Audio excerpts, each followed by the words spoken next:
ಕಾಶ್ಮೀರದ ಪಹಲ್ಗಾಮ್ನಲ್ಲಿ ಭಯೋತ್ಪಾದಕರು ನಡೆಸಿದ ನರಭೇದದಿಂದ ಮೃತಪಟ್ಟ ಕುಟುಂಬಗಳಿಂದ ಅನಾಥರಾದ ಮಕ್ಕಳಿಗೆ ಎಲ್ಕೆಜಿಯಿಂದ ಪದವಿ ತನಕ ನಟ್ಟೋಜ ಫೌಂಡೇಶನ್ ಟ್ರಸ್ಟ್ ಪ್ರವರ್ತಿತ ಅಂಬಿಕಾ ಶಿಕ್ಷಣ ಸಂಸ್ಥೆಗಳಲ್ಲಿ ಉಚಿತ ಶಿಕ್ಷಣ ಒದಗಿಸಲಾಗುವುದು ಎಂದು ಅಂಬಿಕಾ ಶಿಕ್ಷಣ ಸಂಸ್ಥೆಗಳ ಸಂಚಾಲಕ ಸುಬ್ರಹ್ಮಣ್ಯ ನಟ್ಟೋಜ ಮತ್ತು ಸದಸ್ಯರಾದ ಡಾಕ್ಟರ್ ಎಚ್ ಮಾಧವ ಭಟ್ ಬಾಲಕೃಷ್ಣ ಬೋರ್ಕರ್ ಅವರು ತಿಳಿಸಿದರು.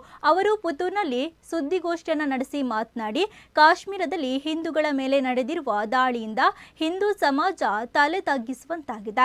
ಹಿಂದೂ ಧರ್ಮದಲ್ಲಿ ಹುಟ್ಟಿರುವುದೇ ಪಾಪ ಎಂಬಂತಾಗಿದೆ.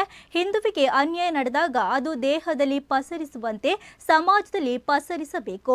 ಭಯೋತ್ಪಾದಕರ ದಾಳಿಗೆ ತುತ್ತ ಕುಟುಂಬಗಳ ಜೊತೆಗೆ ನಿಮ್ಮೊಂದಿಗೆ ನಾವಿದ್ದೇವೆ ಎಂಬುದನ್ನು ತೋರಿಸುವ ನಿಟ್ಟಿನಲ್ಲಿ ಕಾಶ್ಮೀರ ದಾಳಿಯಲ್ಲಿನ ಸಂತ್ರಸ್ತ ಕುಟುಂಬಗಳ ಮಕ್ಕಳಿಗೆ ಸಂಪೂರ್ಣ ಉಚಿತವಾಗಿ ಶಿಕ್ಷಣ ನೀಡುವುದಕ್ಕೆ ನಿರ್ಧರಿಸಲಾಗಿದೆ ಎಂದು ಹೇಳಿದರು.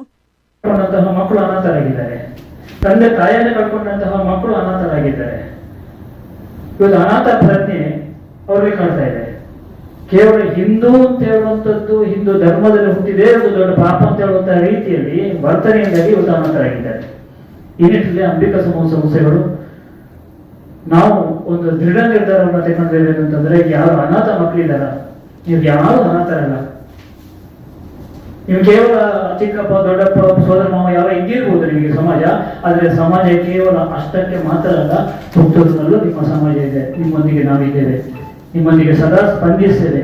ಈ ನಿಟ್ಟಿನಲ್ಲಿ LKG-ಯಿಂದ ಹಿಡಿದಂಥದ್ದು ಡಿಗ್ರಿ ತನಕ 17 ವರ್ಷಗಳ ಕಾಲ ಯಾವ ಅನಾಥ ಮಗುವಿದೆ ಅವರನ್ನು ದತ್ತು ಸ್ವೀಕಾರ ಮಾಡಿಬಿಟ್ಟು ನಯಾ ಪೈಸೆ ಅವರನ್ನು ದತ್ತುಕೊಳ್ಳದೆ ಹಾಸ್ಟೆಲ್ ಇರ್ಬೋದು, ಕೋಚಿಂಗ್ ಕ್ಲಾಸ್ ಇರ್ಬೋದು, ಕಾಲೇಜ್ ಇರ್ಬೋದು, ಮತ್ತೊಂದು ಉಡುಗೆ ತೊಡುಗೆಗಳು ಎಲ್ಲವನ್ನ ನಟೋಜ ಫೌಂಡೇಶನ್ ಬಳಸಿಬಿಟ್ಟು ನಿಮ್ಮೊಂದಿಗೆ ನಾವಿದ್ದೇವೆ ಅಂತ ಹೇಳುವಂತಹ ಸಂದೇಶವನ್ನ ಪುತ್ತೂರಿಂದ ನಾವು ಈ ಮೂಲಕ ಕಳಿಸಲಿಕ್ಕೆ ಇಚ್ಛೆ ಪಡ್ತಾ ಇದ್ದೇವೆ.